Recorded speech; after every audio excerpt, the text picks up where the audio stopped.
Isak tangis langsung pecah dari Eme, Abah, sama Ade dari Katrina Widiawati alias Wiwit sebelum pihak kepolisian melakukan proses rekonstruksi pembunuhan yang dialami oleh alumni S2 UGM dengan tersangkut pacar sekaligus calon laki korban yaitu AS.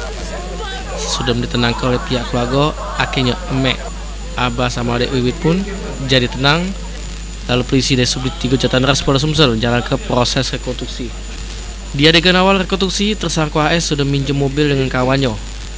Lalu dengan mobil sewanya, tersangka pergi menuju tempat pegawai korban di Prawole. Lalu korban pun dijemput di mana tengah jalan sempat terjadi keributan antara korban dengan AS. Selanjutnya oleh AS, korban Katrina Widiawati diinap di hotel yang ada di Jalan Angkatan 45. Sudah itu, pagi harinya oleh AS, korban pun dijemput buat ke Bandara Sultan Mahmud Badarudin II memakai mobil. Datanya bukannya digawa ke Bandara Sultan Mahmud Badarudin II. Mobil yang ditumpangi korban oleh tersangka AS dibelokkan di Jalan Sei Sedapat Sukarame. Di mana di jalan tersebut korban dieksekusi oleh tersangka, lalu sudah dipastikan korban mati. Tersangka merampas barang-barang korban. Saja korban pun dibuang di semak-semak Jalan Sei Sedapat. Sudah itu tersangka pergi dari lokasi kejadian. Dengan dilakukannya rekonstruksi ini, kedua orang tua Wiwit berharap supaya tersangka AS dijerat sesuai dengan hukum yang berlaku. Kami cuma itulah seberat-beratnya setimpal dengan perbuatannya. Selain itu ada lagi keinginan apa sejauh ini Asboro sudah mengutarakan permintaan maaf langsung? Belum dia minta maaf belum ya.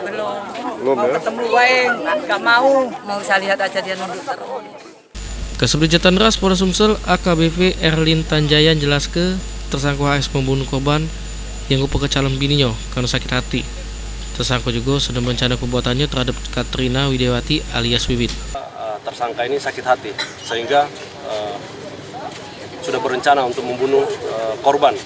Karena mulai dari pada saat dijemput sampai dengan